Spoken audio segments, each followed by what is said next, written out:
የተደረጉ መፋለሶችን የተደረጉ የሐሰት ትምህርቶችን በጣም አጽንኦት እንሰጥባቸዋለን። ምክንያቱም ከመዳን በላይ ምንም ስለሌለ። ሌላው ከጊዜ በኋላ በትምህርት ሊለወጥ የሚችል ሰዎች መጽሐፉን መመርመር ሲጀምሩ አይናቸው ሊበራላቸው ይችላል። ግን በመዳን ጉዳይ ግን የማንደራደርበት እንዲሁም ደግሞ ቅድሚያ የምንሰጠው ጉዳይ ነው እና ከሰሞኑ ተፋልሶ ከሰሞኑ ጉዳይ እንደምትረዱት ትልቁ ጉዳይ በነገረ ማርያም የተሰራ ነገረ ድነትን የሚያፋልስ ትልቅ ነገር አለ። ኢንፋክት በብዙ ፍጡራን የተሰራ የሰዎችን የመዳን ነገር አደጋ የሚጥል እንቅፋት የሚሆን ነገር አለ። ሰው ሲኦል ከደረሰ በኋላ ተስፋ እንዳለው የሚናገር ሃይማኖት ነው። ስለዚህ እዚህ ላይ በእሷ መልጃ፣ በእሷ ተማጻኒነት፣ አስታራቂነት፣ ይቅርታ ለማኝነት ሰው ሲኦል ደርሶ ተስፋ እንዳለው የሚናገር አንድ አይነት ያልሆነ ትምህርት አለ እዛ ቤት። አንዴ በእንትና ይዳናል፣ አንዴ በጢሱ ይዳናል፣ አንዴ በጠለው ይዳናል፣ አንዴ በመልጃዋ ይዳናል ይልሃል፣ አንዴ በመላእክቱ ይዳናል ይልሃል፣ አንዴ በቅዱሳን ምልጃ ይዳናል ይልሃል። ሚሊየን የመዳን ነገር አለ። ስለዚህ አንድ የሆነ ወጥ የሆነ ትምህርት የላት። ኢየሱስ ያድናል ብቻ አይደለም እንደ ወንጌል አማኞች የሚያቀነቅኑት ነገር። በእንደዚህ አይነት ዶግማቲክ በሆነ ነገር ላይ እለት ኤቭሪ ሰከንድ ቤታችን እየከፈትን በድነታቸው ጉዳይ መሞገት አለብን። ከሲኦል በኋላ ተስፋ የሚሰጥ በጣም ትልቁ እሱ ስለሆነ ሌላ ለዚህ ሰፈር ውስጥ የሚወራ የደብተራ ቀቢጸ ተስፋዎች አሉ። እኔ ከነሱ በላይ ግን እሱ ምናልባት ነገ ሲበራለት ሰውየው ወደ ወንጌል ይመጣ ይሆናል። ሰው ግን ሲኦል ከገባ በኋላ ወንጌል ይሰበካል? አይሰበክም እኮ። ሰው ሲኦል ከገባ በኋላ ምን ልትመሰክሩለት ትችላላችሁ? ልትጸልዩለት ትችላላችሁ? ልታማክሩት ትችላላችሁ? ልታገኙ ትችላላችሁ? አትችሉም። ይሄ በጣም አደጋ ነው። እዛ ጋር ይግባኝ የለም። ስለዚህ አዎ የኦርቶዶክስ ትምህርት አንድ አይነት ትምህርት አይደለም። በተለይ ዶግማቲክ የሆነው ትምህርቷ አንድ አይነት አይደለም። በመዳን የምታወራው ትምህርቷ አንድ አይነት አይደለም። ያመነ የተጠመቀ ይድናል የሚለውን ሸምድደውታል። እሺ አመኛለሁ ተጠምቄያለሁ እድናለሁ ወይ ስትሏቸው ግን አድንም ይሏቸዋል መልሰው። ለምን እንትን ይቀራል። በቃ በነገረ ድነት ላይ ጥያቄ የሚያስነሳ ሰዎች እንዲሁ መዳን እንዳማራቸው እንደናፈቃቸው ዘመናቸው እንዲጠቀልል የሚያደርግ ሲስተም ነው። ይሄ በጣም አደጋ የምንለው ነው። የማይሆን ተስፋ ለሰዎች እየሰጠ ከዛሬ ነገ ትድናለህ እያለ አንተ እንደምንም ሙት እንጂ በፍትሀትም ቢሆን ትሻገራለህ እያለ የካቶሊክን ምንፍቅና ያስቀጠለ ልምምድ አለ ኦርቶዶክስ ጋር። እዚህም በገንዘብ እዛም በገንዘብ፣ እዚህም የድሃ ፍትሀት እዚህም የሀብታም ፍትሀት በሚል እዛም ፐርጋቶሪ ምናምን እያሉ ገንዘብ በመቀበል የማይሆን ተስፋ በመስጠት ሁለቱም በመዳን ላይ ያላግጣሉ። ሁለቱም አይዞህ አንተ እንደምንም ሙት እንጂ ትድናለህ ይላሉ። ሰው እንዴት ከሞተ በኋላ ሰው እንዴት ሲኦል ከገባ በኋላ ይሄ ትምህርት ኦርቶዶክስ አንድ አይነት ትምህርት እንደሌላት ስለ መዳን ስታስተምር ይጨንቃታል። አሁን ኦርቶዶክሳዊ የሆናችሁ ስለ መዳን ማስተማር ይጨንቃል። ያመነ የተጠመቀ ይድናል እያላችሁ እያስተማራችሁ ሌላ ኦርቶዶክሳዊ ልጅ ተነስቶ እንዴ የተክልየ ተቅማጥስ ብሎ ትምህርታችሁን ያቋርጣችኋል። እሱን ልታስረዱ ስትሉ የእመቤቴ ምልጃስ ይላችኋል። የእመቤቴ ምልጃን አስረድታችሁ ገና እንደጨረሳችሁ ደግሞ ያኛው ይመጣና ደግሞ የደጎስ ያስደጎሰ ብለኸኝል እንዲህ ይልሃል። እሱ ስትነግሩት ደግሞ የእንትናን መቃብር የሳመስ ይላችኋል። ስለ መዳን አስተምራለሁ ብላችሁ መከራችሁን ነው ብታዩት። በቃ እኛ ትልቅ ትኩረት የምንሰጠው ማለት ብዙ ስለ ሌሎች ርዕሶች አንስተን ማውራት ይቻላል። አንድ አይነት ትምህርት የላትም ኦርቶዶክስ። ኢንፋክት ብዙ ሃይማኖቶች በቃ መዳን በኢየሱስ ብቻ ነው፣ እንድንበት ዘንድ ከሰማይ የተሰጠን ስም፣ የሚያድን ስም፣ ከሞት ወደ ሕይወት የሚያሻግር ስም ኢየሱስ ብቻ ነው የሚል አንድ ወጥ ትምህርት ያለው ወንጌላዊ አማኞች ጋር ብቻ። የጽድቅ መንገድ የሚለው መጽሐፋቸውን ስትመለከቱ አዎ መጽሐፋቸው ላይ ጽፈውታል። በእምነት ብቻ በክርስቶስ ብቻ እያሉ ብቻ የሚለውን ቃል የተጠቀሙ ሲጽፉት ማለት ነው። ሲሰብኩት ግን እንደዛ አይደለም። እንዳይጠየቁ መረጃውን አስቀምጠዋል። ሲሰብኩት ግን እንደዛ አይደለም። ሰው ሲረዳው ሰው ጋር ሲደርስ ግን ትምህርቱ እንደዛ አይደለም። አዎ እኛም በመዳን ጉዳይ በጽድቅ ጉዳይ ብላችሁ በጻፋችሁት ነገር እንደ ጻፋችሁት እንድትቀጥሉ ብቻ እንዳላችሁት እንድትቀጥሉ፣ ሌላ ተጓዳኝ ሌላ አለሁ የሚል ፍጡር እንዳታስገቡ ዛሬም ድረስ እንመክራለን። አንድ አይነት ትምህርት ይኑራችሁ። ወይ እንደ መጽሐፋችሁ አስተምሩ፣ መጽሐፉ እንደ እግዚአብሔር ቃል ከሆነ ማለት ነው። ወይ ደግሞ ምንፍቅናውን ቀጥሉ። አታስጨንቁት። ኔሮን ተቀብቶ እድናለሁ ብሎ ተስፋ ያደረገ ሰው እንደገና ደግሞ ቁርባን አትበሉት። መጽሐፍ ቅዱስ ያልሆነ ቃል ማለት ራሱ ቃሉ ኤርሚም ሁሌ ይለዋል። ሕግጋትን ፈጽመህ ትድናለህ ብለህ ነፍሱን አታውጡት። አይድንም። ሕግጋትን መፈጸም የሚችል ሰው የለም። 613 ሕጎችን የሚያውቅ የለም። የሚፈጽም ሳይሆን የሚያውቅ የለም። ሁሌም እናገረዋለሁ። እኔ መቼም እንደዚህ አይነት በመዳን ጉዳይ ያሉ ጉዳዮችን እስከ ሞት ድረስ አወራዋለሁ እየደጋገምኩ። ምክንያቱም ዲስ አር ሲሪየስ ጉዳዮች ናቸው፣ ዶግማ ነውና። ስለዚህ አትሊስት አንድ ወጥ የሆነ የጽድቅ መንገድ ብላችሁ እንደጻፋችሁት በጸሎት መጽሐፋችሁ ገጽ 123 ላይ የጻፋችሁትን ነገር አትሊስት እሱ ሪስፔክት አድርጉት። በስራ እንድናለን ብለን አንመካም ብላችሁ ህዝቡ ግን በስራ ትድናለህ ትሉታላችሁ። ሐዋርያው ጳውሎስ እንዳስተማረን በክርስቶስ ብቻ በሃይማኖት ብቻ ብላችሁ የጻፋችሁትን አውጥታችሁ ከመጽሐፋችሁ አስተምሩት። ምክንያቱም እሱ ነው እንደ ቃሉ። አዎ አንድ ወጥ ይኑራችሁ፣ ወጥ የሆነ ትምህርት ይኑራችሁ። አንድ አይነት ትምህርት ይኑራችሁ። የላችሁም አንድ አይነት ትምህርት አለን የምትሉ ግቡ። እኔ ጨርሻለሁ።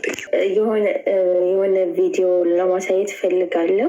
ኦርቶዶክሳዊ የሆነ ወንድም ዘበነን ሲቃወም ነው እና ቪዲዮ ለማሳየት ፈልጌ ነው እና ስትዘር እኮ ነው ከአባቶች ታዲያ በዘረከ የተባረኩ ሁሉም አሕዛብ የሚለው አብርሃምን ምን ሆኖ ያችን እዚህ ትዘር እኮ ነች። ዳዊትንም ፍሬ ከርስከ አነብር ዲበ መንበርከ ያለው ፍቺኑ ነው እኮ የሚያሳየው። ፍቺን እዚህ ትዘረች የመጣችው። ስለዚህ በኦርቶዶክስ ቤተክርስቲያን ትምህርት በቃ ድንግል ማርያም ሰው ለመዳን አዳምና ሔዋን ተጋቡ። ዝም ብለህ ግብጽ አባቶች ታዲያ በዘረከ የተባረኩ ሁሉም አሕዛብ የሚለው አብርሃምን ምን ሆኖ ያችን እዚህ ትዘር እኮ ነች። ዳዊትንም ፍሬ ከርስከ አነብር ዲበ መንበርከ ያለው ፍቺኑ ነው እኮ የሚያሳየው። ፍቺን እዚህ ትዘረች የመጣችው። ስለዚህ በኦርቶዶክስ ቤተክርስቲያን ትምህርት በቃ ድንግል ማርያም ጥንተ አብሶ የሚባለው ኃጢአት ያልነካት መርገመ ሥጋ መርገመ ነፍስ የሌለባት ናት። ይሄነኛ ትምህርት ስትዘር እኮ ነው ከአባቶች ታዲያ በዘረከ የተባረኩ ሁሉም አሕዛብ የሚለው አብርሃምን ምን ሆኖ ያችን እዚህ ትዘር እኮ ነች። ዳዊትንም ፍሬ ከርስከ አነብር ዲበ መንበርከ ያለው ፍቺኑ ነው እኮ የሚያሳየው። ፍቺን እዚህ ትዘረች የመጣችው። ስለዚህ በኦርቶዶክስ ቤተክርስቲያን ትምህርት እና ምን ብሎ ይቃወማል ወንድማችን? ዘር የሚለው አብርሃምን አሕዛብ በዘር ይባረካል የተባለውን ዘር የምትለውን ለእመቤታችን ሰጡ። መጽሐፍ ቅዱስስ ምን ይላል? ለአብርሃም እና ለዘሩም የተስፋው ቃል ተነገረ። ስለ ብዙዎች እንደሚናገር ለዘሮችም አይልም፣ ስለ አንድ እንደሚናገር ለዘርህም ይላል፣ እርሱም ክርስቶስ ነው ብሎ እያነጻጸረ እንትን ይነግራቸዋል ማለት ነው። ለዳዊት ከወገብ ፍሬ በዙፋን አኖራለሁ የተባለው ፍሬ የሚለውን ለእመቤታችን ሰጡ ይላል። መጽሐፍ ቅዱስ ግን ስለ ክርስቶስ እንደሚናገር ነው ልጁ እያነጻጸረ እያስቀመጠ የነበረው ማለት ነው። ነቢይ ስለሆነ ከወገብ ፍሬ በዙፋን ያስቀምጥ ዘንድ እግዚአብሔር መሐላ ማለለት ሲል አውቆ ስለ ክርስቶስ ትንሣኤ አስቀድሞ አይቶ ነፍሱ በሲኦል እንዳልቀረች ስጋውም መበስበስን እንዳላየ ተናገረ ብሎ እያነጻጸረ ይሄ ኦርቶዶክሳዊ ወንድም ያስቀምጣል ማለት ነው። ያ ዘር ክርስቶስ እንደሆነ ዘሩም ክርስቶስ እንደሆነ እያነጻጸረ ያስቀምጣል። ግን ዘበነ ለድንግል ማርያም እንደሆነ አድርጎ ሲናገር ነበር እና እኔ በጣም ለውጥ አለ ለማለት ነው። እና በጣም በቃ ይሄ ራሱ አንድ ነገር ነው። ደፍረው እንደዚህ ሰውን መቃወም ማለት ነው። እንደ እግዚአብሔር ቃል እየተናገራችሁ አይደለም። የእግዚአብሔር ቃል እንደዚህ አይልም። የእግዚአብሔር ቃል ሲናገር ማንም ቢናገር እንደ እግዚአብሔር ቃል ይናገር ስለሚል እንደዚህ ሲቃወሙ በማየታችን በጣም ደስ ብሎኛል እኔ ማለት ነው። እና ይሄ ኦርቶዶክሳዊ ወንድም ነው እንደዚህ ዘበነን ሲቃወም የነበረ ማለት ነው። እና በርቱ፣ ጸጋ ይብዛላችሁ። በቃ ይሄን ለመናገር ነው። ተባረኩልኝ። ባቴ ብሩካኖች፣ ዘመናችሁ ይባረክ፣ ጸጋ ይብዛላችሁ።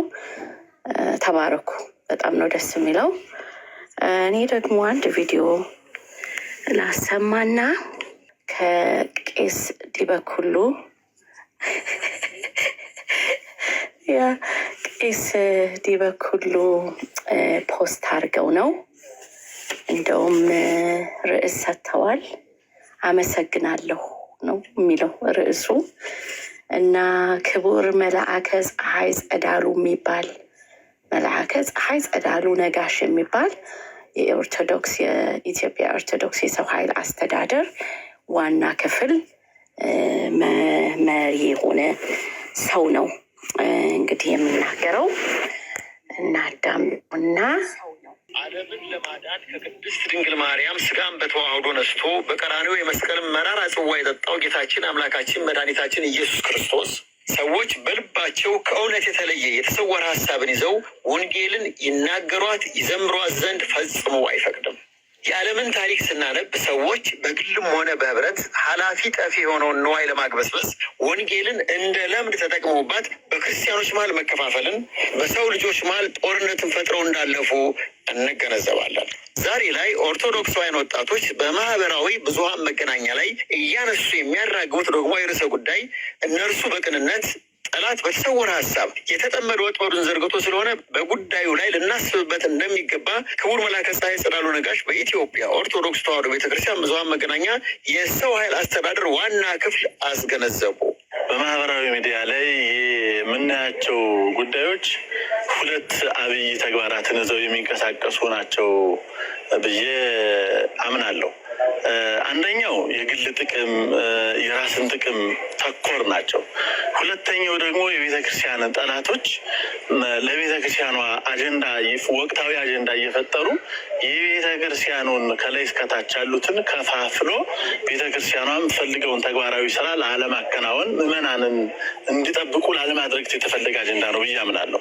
ክቡር መላከ ፀሐይ ጽላሉ ነጋሽ አሁን ላይ በማህበራዊ ብዙኃን መገናኛ ዶግማን የሚያነሱ አካላት የግል ገቢን ከመፍጠር ባሻገር የውጭና የውስጥ ኃይላት ያሏቸው ደግሞ በቅድስት ቤተክርስቲያን ላይ ምን እንዲከሰት እንደፈለጉ እንዲህ ሲሉ ጠቆሙ።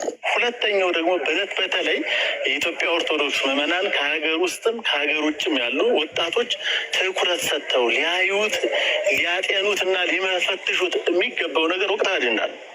ሆን ብሎ የቤተ ክርስቲያኗን አስተምሮ የኢትዮጵያ ኦርቶዶክስ ተዋሕዶ ቤተክርስቲያን ሐዋርያዊት፣ ኩላዊት፣ ጥንታዊት የሆነችውን ቤተክርስቲያን ለመከፋፈል የሚፈልጉ ሆን ብለው አጀንዳ ሰጥተው ሊያተራምሱ ቤተክርስቲያኗን ከሁለት ሊከፍሉ የሚፈልጉ የውጭም የውስጥም ኃይላት አሉና ይህን ጉዳይ በደንብ አድርጎ ወጣቱ ሊያጠነው ይገባል ብዬ አምናለሁ። የቅድስት ቤተክርስቲያን ዶግማዊ ሀሳብን አስመልክቶ የኢትዮጵያ ኦርቶዶክስ ተዋሕዶ ቤተክርስቲያን ቅዱስ ሲኖዶስ ኃላፊነት ሰጥቶ ያስቀመጣቸው አካላት ለሚነሱ ጥያቄዎች መልስ እንደሚሰጡ መፍትሄውንም እንዲህ ሲሉ ጠቁመዋል። ወደ መጀመሪያው ስመጣ በማህበራዊ ሚዲያ ላይ የሚንቀሳቀሱ ተግባራዊ የሆኑ የምናያቸው ጉዳዮች የሚመለከተው አካል የቤተ ክርስቲያኗ ወጥ የሆነ መዋቅር አላት። ወጥ የሆነ መዋቅር፣ ወጥ የሆነ አሰራር አላት። ለዚህም ደግሞ ቅዱስ ሲኖዶስ እንደዚህ በቤተ ክርስቲያኗ ጉዳይ የሚነሱ ጥያቄዎች ቅዱሳን መጻሕፍትን የሚያርሙ የሚያስተካክሉ አንዳንድ ጉዳዮችን አርመው ለሕዝብ የሚነግሩ ሊቃውንት ጉባኤ አለ። የሊቃውንት ጉባኤ አባላት ቅዱሳን መጻሕፍትን ይመረምራሉ፣ ያያሉ፣ ይፈትሻሉ። በቅዱሳን መጻሕፍት ዙሪያ ትንታኔ የሚሰጡ ግለሰቦችን መምህራንን የሚሉ ሰዎችን የሚሰጥበት ቅዱስ ሲኖዶስ ያቋቋመው ታላቅ በመምሪያ ደረጃ ያለ ታላቅ ተቋም አለ። የቤተክርስቲያኗ ትልቅ ተቋም ሞተር የምንለው እሱ ደግሞ ሊቃውንት ጉባኤ ነው። በመቀጠል ደግሞ የነገረ መለኮት ከቅድስት ሥላሴ መንፈሳዊ ዩኒቨርሲቲ ጀምሮ ኮሌጆች አሉ፣ ቅዱስ ጳውሎስ አሉ፣ የእነዚህ መምህራኖች አሉ። ስለዚህ የተሳሳተ ነገር ወይም ደግሞ ስህተት የተላለፈ ነገር አንዳንድ መምህራን የሳቱት ነገር ወይም ደግሞ ሆን ብለው ወይም አውቀው ወይም በስህተት ካለ እኒህ መምህራን ናቸው መልስ ሊሰጡት የሚችሉት። የቲክቶክ በቢዝነስ የተቋቋሙ ወጣቶች አይደሉም እና ወጣቱ ሊገነዘብ ይገባል። ይሄ ሊያውቅ ይገባል። መጀመሪያ አባቱን ነው መጠየቅ ያለበት። መጀመሪያ ሊቃውንቱን ነው መጠየቅ ያለበት። መጀመሪያ ከሊቃውንት ከመምህራን እግር ስር ቁጭ ብሎ መጠየቅ መንገር። ይሄንን ሳያደርጉ በራስ ትንታኔ በራስ ፍላጎት መልስ መስጠት በተለይ አሁን ላለው ትውልድ እጅግ ከፍተኛ የሆነ አደጋ ነውና ጥንቃቄ ሊደረግ ይገባል። በመጨረሻም የቤተ ክርስቲያን ታሪክ ምሁራን የሚስማሙበት የቤተ ክርስቲያንን ታሪክ ያላነበበ ሰው በታሪክ ውስጥ የተፈጸሙ ስህተቶችን ለመድገም ኦልራይት እንግዲህ እንደሰማችሁት ነው። የቲክቶክ ላይ ነጋዴዎች ቢዝነስ የሚሰሩ ወጣቶች ያው እንግዲህ መጽሐፍቱን ያጨማለቁት ነው እንግዲህ ጉዳዩ እና ታቀቡ እየተባሉ ነው። እና በጣም እዚህ ውስጥ በጣም የገረመኝ ምንድን ነው ዛሬም አባቶች አሉ መባሉ በጣም ነው የሚያስቀው። ዛሬም አባቶች አሉ፣ አባቶች ናቸው የሚፈቱት፣ ሊቃውንት አሉ፣ ሊቃውንቶች ናቸው የሚፈቱት የሚለው በቃ ትርክት ስንት ዓመት ፈጀ ያ የተጀመረው ያ በፊት የተጀመረው ነገር እንኳን እስካሁን ሊቃውንት አልተገኘለትም እና ዲያቆን ሕዝቅያስ በቀደም ለታ ምን ብለው አሉ? ይሄ ማርያም ጥንተ ሐብሶ አለባት የለባትም በሚለው ጉዳይ ላይ 20 ሊቃውንቶች አሉ። 20 ሊቃውንቶች የተለያየ ሀሳብ ነው። እናም ሶሪ ጋይስ፣ በጣም ይቅርታ። እሺ፣ በጣም ይቅርታ። እኔ ያው ነገሩ ነው እንጂ የሚያስቀኝ እንትን አይደለም። ግን 21 ሊቃውንቶች ሲጠየቁ ያው መልስ እንደጠፋም ሰምተናል። እና የትኛው ሊቃውንት እንደቀረብ አላቅም፣ ስንት ሊቃውንት እንዳላት ኦርቶዶክስ ባላቅም፣ አሁንም እዚህ ላይ እየተባለ ያለው ምንድን ነው? እነዚህን መጽሐፍቶች ሊፈቱ የሚችሉ ሊቃውንቶች ናቸው፣ የቤተ ክርስቲያን መምህራን ናቸው እንጂ እዚህ ቲክቶክ ላይ የመጡ የቢዝነስ ነጋዴዎች አይደሉም ተብሎ ይኸው መግለጫ ወጥቷል። እንግዲህ ጆሮ ያለው ይስማ። ተባረኩ፣ ቀጥሉ። ተባረኩ። ሊያየ አሁን የጠቀሻቸው ሰው መሪጌታ አይደሉም። ኢንፋክት መላከ ፀሐይ ምናምን ያልሻቸው ሰው ማዕረጋቸው ምን እንደሆነ አውቀሻል? በደንብ ነገረሽናል አይደል? መሪጌታ እዚህ ሲገቡ መሪጌታን ሲገቡን ያልኩት እንጂ ይሄማ ትልቅ ረጅም ስም ያለው ክቡር መልአከ ፀሐይ ጸዳለ ነጋሽ የኢትዮጵያ ኦርቶዶክስ የሰው ኃይል አስተዳደር ልማት ዋና ዳይሬክተር ናቸው። ዋናው መሪ ነው። ወራት በፊት አመታት በፊት ሰምታችኋል አይደል? ወደ አዲስ አበባ ለመግባት ከደብር ደብር ለመቀየር እስከ 500,000 ብር እንጠየቃለን የሚሉ ቀሳውስት ተኮልኩለው እያለቀሱ በየደብራቱ የማን ስራና የማን ኃላፊነት ይመስላችኋል? አሁን እኚህ ሰው እዚህ ጋር መጥተው ሌላ ችግር እፈታለሁ ከማለታቸው በፊት የሰው ኃይል አስተዳደርና ልማት ዋና ስራው ሃይር ኤንድ ፋይር ይባላል። ሊያ መቅጠርና ማባረር፣ የአገልግሎት ክፍያን መክፈል፣ ህጋዊ በሂውማን ሪሶርስ ጉዳይ ላይ የሚነሱ ነገሮችን ዲል ማድረግ ወዘተርፈ የእኚህ ሰው ስራ ነው። ግን እዛ ጋር ትልቅ ለቅሶ አዲስ አበባ አንድ ደብር ለመቀጠር አንድ ካህን 500,000 ብር የሚጠየቀው ጉዳይ የእሳቸው ራስ ምታት አይደለም። እዚህ ጋር መጥተው ግን ሌላ ነገር ይላሉ። ስለዚህ እኚህ ሰው ትልቅ የቤት ስራ ያለባቸው ሰው ናቸው። ፐርሰናሊ አልልም፣ ግን ኢትዮጵያ ኦርቶዶክስ ቤተክርስቲያን ያው አስተዳደር ዋይዝ የዛሬ 2-3 ወር አይታቸዋል። የአዲስ አበባ ሀገረ ስብከት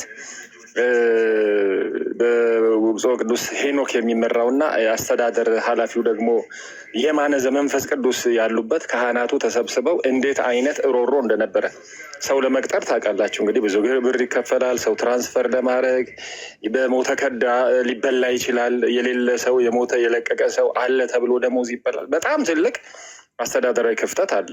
ይህንን እንግዲህ ማን ላይ እንደሚወድቅ ይሄ ኃላፊነት ይህን ማስተካከል የማን ስራ እንደሆነ ሁላችሁም ልብ በሉ። ስለዚህ አስተዳደራዊ ችግሩን በተመለከተ ይሄ ነው።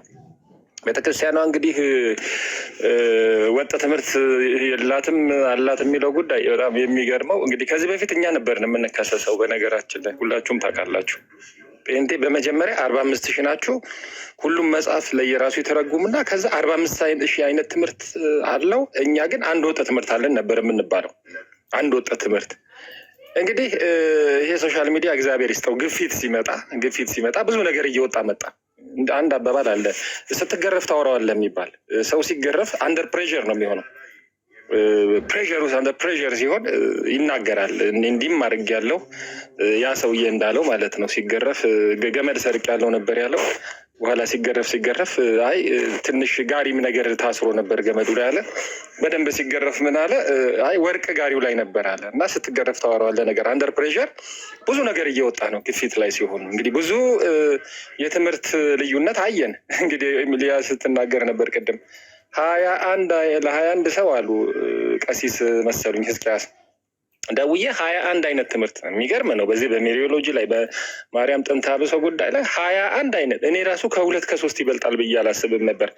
እፍ የሚለውም እንግዲህ የዘበነ እሱ ደግሞ አዲስ መገለጥ ነው። እፍ ብሎባት ኃጢአት ከእሷ ላይ ሄደ። እፍንም ጨምሮ መሰለኝ በነገራችን ላይ።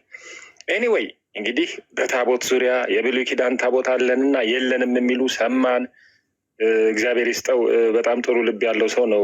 ዶክተር ዲያቆን ያረጋል አበጋዝ ድሮ አስተማሪያችን ነበረ። ኮሜርስ ያስተምር ነበረ እና የብሉይ ኪዳን ታቦት የለንም፣ መዳን በእምነት ነው የሚል ነገር እያንሸራሸረ ነው ያለው። ስለሚፈሩት ነው። እንደውም አንድ ቦታ እየሰማሁ ነበር አኬ ያለውን ነገር እሱም ብሏል። ግን እንግዲህ ትልቅ ቦታም ስላለው በዚህ በማህበረ ቅዱሳን ውስጥ ቤተ ክህነት ውስጥም ዲያቆን ያረጋል አበጋዝ እሱን የተናገረ የለም። ወይራስ ግን አኬ ላይ ያው የበረቱበት ሁኔታ አለ። ስለዚህ ታቦቱም ላይ ጥያቄ አለ። የብሉይ ኪዳን አለን የለንም፣ ገድላትና ታምራት ላይ፣ ነገረ ማርያም ላይ። ስለዚህ የትምህርት ልዩነት እንዳለ፣ አንድ አይነት አንድ ወጥ ትምህርት እንደሌለ አለ የሚባለውም ለካ በጉልበት ተይዞ እንደነበረ አየን። አንዳንድ ምሳሌዎች እየተናገርን ነበር። ለምሳሌ ወይ ኢራን ወይ ሰሜን ኮሪያ ፓርላማ ብንሄድ ኪም ጆን ኡን ሲናገር 1000 ሰው ነው የሚያጨበጭበው ፓርላማ። ተስማምቶ አይደለም፣ በፍርሃት ነው። በፍርሃት ያጨበጭባል። ይሄ ሀገር እኮ ፒስፉል ነው፣ በጣም ዲሞክራቲክ ነው፣ በጣም ምናምን ሊል ይችላል የማያውቅ ሰው። ወይራስ ግን የእንግሊዝ ፓርላማ ስናይ ሲደባደቡ ሁሉ ልናይ እንችላለን። የቱርክ ፓርላማ ወይም የአሜሪካ ፓርላማ እነዚህ ተባሉ ሀገር የሚበተናል እንላለን። ግን አይደለም። ቢባሉ ቢያወሩ ቢጨቃጨቁ ኢትስ ፎር ጉድ ዲሞክራቲክ ኔቸር ስላለ ማለት ነው። ስለዚህ አሁን እኛ ጋር ስንመጣ እኮ እንዲህ አደባባይ ላይ ወጥተን እናወራለን። እግዚአብሔር የተመሰገነ ደስ ይላል። ቅድም ኤርሚ እያሳየን ነበር አኬ በአንድ ወቅት የተናገረው በቃ ቲክቶኩንም ማስጠላን የፔንቶቹ ጭቅጭቅ ምናምን ሲል አሁን እዚህ ጋር መጣ እነሱ ጋር። የእኛ ጥሩ ነው፣ ትራዲሽናችንም ነው የመነጋገር ከአባቶችም የተማርነው ነው። ጴጥሮስና ጳውሎስ ፊት ለፊት ነበር። ፊት ለፊት ገሰጽኩት ይላል፣ ነገርኩት ይላል። እንደዚህ መልካም ነው፣ ለማነጽ የሆነም ነገር ነው። ፕላስ የትምህርት ልዩነት ካለ የግድ ጓዳ መገባት የለበትም። እንደው አንድስ በጣም የሃይማኖት ሚስጥር የሚባል የተወሰነ ጉዳይ ከሌለ በስተቀር እነሱ ግን ልክ እንደ ሰሜን ኮሪያ ፓርላማ ተዘግቶ ቤተክርስቲያን የምታስተምረው ቤተክርስቲያን የምታስተምረው ይላሉ ሰዎች። በጣም ማየት ያለባቸው የማመን የማሰብ እንኳን ነፃነት የላቸው። አይገርማቸውም? አይ ቤተክርስቲያኔ እንደዚህ ነው የምታስተምረው፣ ቤተክርስቲያኔ ይሄንን ነው የምትለው ነው የሚሉት። የእግዚአብሔር ቃል እንዲህ ይላል አይሉም። እኔ በጣም ነው የሚገርመኝ። እኔና እናንተ እኮ ሪፈር የምናደርገው እኮ የእግዚአብሔርን ቃል ነው። ሊያ ብታጠፋ ሊያ እንደ የእግዚአብሔር ቃል እኮ እንዲህ አይልም። 2 ቆሮንቶስ 8:16 ሲተመልከች እንዲህ ይላል። ኤፌሶን ነው ምላት ወዘተርፈ። እነሱ ጋር ግን ቤተክርስቲያን ቀንና ቀምራ እንደ ወጥ እንትን ብላ አቁላልታ ምን ብላ ያስቀመጠችው ነገር አለ። ስለዚህ ሰው ከዛ አይወጣም። አሁን ከዚህ ድንኳን የመውጣት ነገር ነው የምናየው። የእግዚአብሔር ቃል እንዲህ ይላል የሚሉ ሰዎች እየተፈጠሩ መጡ። which is very good። ስለዚህ እንደዚህ አይነት አስተምሮና እንዲህ አይነት ሰዎች ደግሞ እየበዙም እየመጡ ነው። ለምን ቶፕ እያደረገ በአኬ ላይ የሚመጡ ሰዎች ለእሱ እየተደረቡ እሱን እየደገፉ የሚመጡ ሰዎችም እያየን ነው። ስለዚህ እኛ እግዚአብሔር ይመስገን ምንድን ነው እንዲህ የሰበሰበን ወጥ ያደረገን በኢሴንሻል ዶክትሪን ላይ አንድ ያደረገን ቢባል ይሄ መጽሐፍ ቅዱስ የሚባል ጥቁር መጽሐፍ በእግዚአብሔር እስትንፋስ የተጻፈ እውቀቶች፣ እውነቶች ሁሉ በቂ ሆነው የተቀመጡበት ለማንኛውም ተራ ሰው ለማንኛውም ጸልዮ እግዚአብሔርን ፈልጎ ክርስቶስን ተቀብሎ ለሚያነብሰው ግልጽ የሆነ ሀሳብ ያለው መጽሐፍ ቅዱስ እሱን ያነበበ እሱን የተረዳ ሰው ሊረዳ ይችላል። በነገራችን ላይ መጽሐፍ ቅዱስ ያው በብዙ አይነት አጻጻፍ ስለተጻፈ 6-7 አይነት አጻጻፍ ነው የተጻፈው። ግን ለድህነትና ክርስቶስን ለመምሰል የሚጠቅሙት ነገሮች ግን በጣም ግልጽ ሆነው ሰዎች ሁሉ እንዲረዷቸው ሆነው ነው የእግዚአብሔር መንፈስ ጽፎ የሰጠን። አዘርዋይስ እኮ እግዚአብሔር ከኛ ጋር የሆነ ድብብቆሽ በቅኔ ምናምን ነገር አይነግረንም። እንኳን እኛ ሰው እንኳን መልእክቱን እኮ ኮሚኒኬሽን ምናልባት ስልጠና ምናምን የወሰደም ሰው ይኖራል። ኮሚኒኬሽን አሱ ቢ ኦፕን ኤንድ ክሊር ይባላል። በግልጽ ነው ሰው ኮሚኒኬት ማድረግ ያለበት። ስራ ቦታ አለቃና ሰራተኛ በቅኔ አይነጋገርም። ያንን እንትኑን ኢሜሉን ሻግ አድርገውና እንትን አድርገህ በዚህ ጋር አድርገህ ምናምን አይልም አይደል? በግልጽ ነው። ኢሜል ልኬልህ ነበር አንብበዋለሁ፣ ያንን ኢሜል እንትን አድርግና መልስልኝ ይላል። ኮሚኒኬሽን ክሊር መሆን አለበት። ይልቅስ መንፈሳዊ ኮሚኒኬሽን እንዴት ክሊር አይሆን? እግዚአብሔር በሚስጥር በቂኔ አፌን በምሳሌ ከፍታለሁ አለ። በምሳሌ እንዲገባን የበለጠ ሊያስረዳን ይችላል እንጂ የመዳንን ወንጌል ሊሸፍኑ ከፈለጉ ሰዎች በስተቀር የእግዚአብሔርን ቃል የሚያጣምም የለም። የመዳን እውቀት የመዳን ትምህርት ግልጽ ነው። መዳን በሌላ በማንም የለም የሚል ቃል ቤተክርስቲያን ነች የምተረጉመው የሚባል አይደለም። ስለዚህ እግዚአብሔር በግልጽ ጽፎልናል። ስለዚህ መጽሐፍ ቅዱስን አንብበን የመረዳቱ እውቀቱም ብቃቱም ሁሉ ነገሩም አለን። እዛ ቤት ግን ቤተክርስቲያኔ እንዲህ ትላለች፣ ቤተክርስቲያኔ እንዲህ አትልም እየተባለ አሁን የተደረሰበት ደረጃ። ምክንያቱም አሁን ጭቅጭቁና ጸቡ ራሱ በጣም ወረስት ነው የሚሆነው። ታዩታላችሁ፣ በጣም ወረስት ነው የሚሆነው። ለምን ሰዎች ሁሉ ሊወገዙ ይችላሉ። ይሄ ዶክትሪንና ቀኖና በጣም የተቀላቀለባቸው ናቸው። ውሸታቸውን ነው። ለምሳሌ 5ቱ ነገረ ድነት ነው ዋና፣ በሱ ያመነ ነው ኦርቶዶክስ የሚሆነው ይሏቸዋል። ወይራስ ግን እንደው እኔ አሁን እንደው ንጹህ እና ጥሩ ኦርቶዶክስ ሆኜ ኦርቶዶክስ ቤት ቁጭ ብዬ ወገኖቼ ሲሳለሙ ወይ የማርያም ስዕል ፊት ሲሰግዱ እኔ ይሄን ነገር አልቀበለውም፣ 5ቱን አዕማደ ምስጢራት እቀበላለሁ፣ ይሄን ነገር ግን እኔ እንትን አይደለም ወይ ደግሞ ገድላትና ድርሳናትን እኔ አይዋጥልኝም ብል መናፍቅ ሆነ ተብዬ ነው። አይተናል እኮ የአንዳንዶቹንም ባረሪያ ደብዳቤ እኮ አሳይተውናል። እመቤታችንን በመናቅ በስዕሏ እንደዚህ ገድላትና ድርሳናትን አልቀበልም ብሎ በማስተማር ምናምን ነው የሚባለው። ስለዚህ እዛ ጋር የታመቀው ነገር አሁን እየፈነዳ ነው። እያፈነገጡ ሰዎች እየወጡ ነው። እግዚአብሔር የተመሰገነ ነው። ስለዚህ በእነዚህ ነገሮች ያው ልዩነት አለ። የእኛ መጽሐፍ ቅዱስ እንግዲህ ወደ አንድ ስላመጣን እግዚአብሔር ይመስገን። ማንም እንዳይሰጋልን። የሚሰጉ ሊኖሩ ይችላሉ። እንደኛ እኮ ተበጣጥሰን ትምህርቱም እንትን የተለያየ ኖ ኢሰንሻል ዶክትሪንስ ላይ አንድ ነን። መጽሐፍ ቅዱስ እንኳን መጽሐፍ ቅዱስ እኮ የአካውንቲንግ ትምህርት ስላለ በዓለም ዙሪያ ብትሄዱ ዴቢት እና ክሬዲት ኢዝ ኦልዌይዝ ዘ ሴም።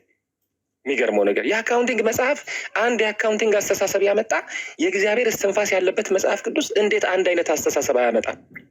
በክርስቶስ ምልጃ ላይ አንድ ነን። በክርስቶስ ብቸኛ አዳኝነት መዳን በእምነት በአማኞች ሁሉ ክህነት ክርስቶስ ኢየሱስ ፍጹም ሰው ፍጹም አምላክ የሚለውን አንድ ሀሳብ አምጥቶ ዛሬ የወንጌል አማኞች እውነት ለመናገር የጦርነት ታሪክ አለን፣ የጸብ ታሪክ አለን እንዴ? ሙሉ ወንጌሎች ሲገቡ እናንተ ሙሉ ወንጌሎች እኛ መሰረተ ክርስቶሶች ላይ አትደርሱብንም እናንተ ቃል ይወጡት የለም እኮ። እኔ አሁን እንዳልክ የት ቸርች እንደሚሄድ አውቃለሁ፣ ጠይቄያለሁ፣ ያገባኛል። ዳጌ የት እንደሚሄድ አውቃለሁ። 6 ቸርች ነው የቀየርኩት በስራ ምክንያት የተለያየ ሀገር ሲሄድ 6 ቅርቤ ስለሆነ ኦኬ ቅርቤ እንትን አለ። ጤነኛ መሆኑን ብቻ ነው ቼክ የማደርገው። በእኛ ሴንስ ጤነኛ ቸርች ነው ወይ ፕሮስፔሪቲ ምናምን ዋን ማን ሾ አክተር ምናምን እሱን ነው እንጂ አስተምሮት ላይ የወንጌል አማኞች ጥያቄ የለም። ኢሰንሻል ዶክትሪንስ ላይ ቅድም ያልኩት ላይ። ስለዚህ ለእኛ የምትሰጉ ሰዎች ካላችሁ እንዳትሰጉ። እስካሁን ምንም ያልተፈጠረ ወደፊት ምንም አይፈጠርም። ክርስቶስ ኢየሱስ አያማልድም የሚል ከመጣ እንግዲህ ከእሱ ጋር ከዚህ ዲኖሚኔሽን ጋር እንነጋገራለን። አዘርዋይዝ ሴፍ ነን በጣም እውነት ለመናገር። ቤታችንን ግን እናጸዳለን። ችግር የለም እያለን አይደለም። መውጣት ያለበት ይወጣል። ስህተት አስተምሮ የሚሞዳሞድ የኦርቶዶክስን በመሳደብ ወንጌል አይሰበክም የሚል አስመሳይ ጴንጤ የኦርቶዶክስ እኛ ጋር ጥሩ ዘማሪዎች እነ ተስፋዬ ጋቢሶ እነ ተስፋዬ ጫላን የመሳሰሉ እነ ሊሊን የመሳሰሉ እንደሌሉ ኦርቶዶክስን እንትን እያለ የቲክቶክ ገንዘብ ሊለቃቅም የሚፈልግ ሰው የለም እያለን አይደለም። ይሄ ነገር ከየት እንደመጣ አስተሳሰቡ እናውቀዋለን። አንዲት የቲቪ ሆስት እኛ እምነትን እኛ ወደ ጴንጤ ስንሆን መጀመሪያ የጀመርነው ኦርቶዶክስን በመሳደብ ነው ያለች ዱርዬ ሴት። እንደሷ ሁላችንም ተሳዳቢ ተደርገን ተሳለን። ከዛ ቅድም የተጠቀሱ ሰዎች አሉ። እነ ቼሪ ቀጠሉ። ቶክ ሾው አላቸው። እንደገና አሁን ይሄ የጋብቻ አማክራለሁ የሚል እዚህ ወደ እንትን የተከፈተ እንትን አለ። እሱንም የነዛን ከስተመሮችም ላለማጣት መላእክትን የምትሳደቡ ጴንጤዎች ስርዓት ያዙ እየተባለ ለምን እዚህ አይገቡም? እዚህ እንትን ቢሉ እኮ ያው አበጥረን ነው የምንለቃቸው በእግዚአብሔር ቃል። እነ ዶክተር ወዳጀነም ጋር አየን። ከዛ ደግሞ አሁን ቲክቶክ ላይ የምናያቸውን ሰዎች እያየን ነው። የለም አይሰራም። ድሮም አልወደቀም። በድመት ስጋ ያቆርባሉ ተብለን ያልወደቅን ያልሳሳን ያልተንገዳገደን ዛሬማ በዚህ ቁጥር በዚህ እውቀት እምነታችን ይንገዳገዳል ተብሎ ማንም እንዳይሰጋ። በነገራችን አም ፕራውድ በጣም ፕራውድ ወንጌል አማኝ ሁኑ ከሆናችሁ። እኔ በጣም ፕራውድ ነኝ። በነገር ያመንኩትን አውቃለሁ። የዱርዬ ስብስብ የሚመራው እምነት መስሎ እንዲታይ የሚሰሩ የቲክቶክ አስተማሪዎች አሉ። ዝም ብሎ ወጠጤዎች እንጣጥንጣ ዝለል ምን ሀሌሉያ ምና አይደለም። ከበስተጀርባ ሰዎች አሉ። ምድሪቷ ያፈራቻቸው በእውቀት፣ በትምህርት፣ በሜዲሲን፣ በኮንሰልተንሲ፣ በዋቴቨር ትልልቅ ሰዎች መጥራት አያስፈልገንም። በስጋ ለባሽ አንታመንም፣ በውስጥ አናደርግም። ስለዚህ አለው የትምህርት ፋውንዴሽን አለው፣ ጠንካራ ፋውንዴሽን። ትልልቅ ቴዎሎጂያንስ አሉ። በማስተርስ እና ዶክትሬት ዲግሪ የሚያስመርቅ እንደ ኢጋስት አይነት እንትን ያለበት ከዛ የወጡ ሰዎች ገና አንገታቸውን የደፉ ገና በቅ ያሉ አሉ እኮ። 1-2 ጊዜ እነ ዶክተር ተስፋዬ ሮቤሌ ብቅ ሲሉ እነ ጳውሎስ ፈቃዱ ብቅ ሲሉ ጉድ ተባለ። አረ አገር አሉ እየወጡ ነው፣ አሁን እየመጡ ነው። እግዚአብሔር ይባርካቸው። እነ ኤርሚ ያሉ እነ ቃሌ ያሉ እነ ኤፊ ያሉ የተባረኩ ሰዎች። ግን ሺህ አለ ገና ሺህ አለ ገና የተደበቀ እና እንደው የእንጣጥ ምናምን እንትን የሚመስላችሁ ካላችሁ ተረጋጉ። በጣም ፕራውድ ነው፣ ቃሉን እወቁ። ማንም አያናውጣችሁ፣ ሊያናውጣችሁ መቻል የለበትም። ያምነውን እናውቃለን። የሚወድቅ ይወድቃል፣ የሚንገዳገድ ይንገዳገዳል። ማንም እንዲፈርስ ግን አንፈልግም። ማንም መፍረስ እዛው ግን ወንጌል እንዲሰበክ ግን እንፈልጋለን። ይህ ዓላማችን ደግሞ ደጋግሞ ስለተጠቀሰ እንትን ነው። ብዙ ትምህርታቸው ያው እየከሸፈ እየከሰረ እየመጣ ነው። ተባረኩ የልል ነው። አበዛው። ተባረኩልኝ። ቀጥሉ።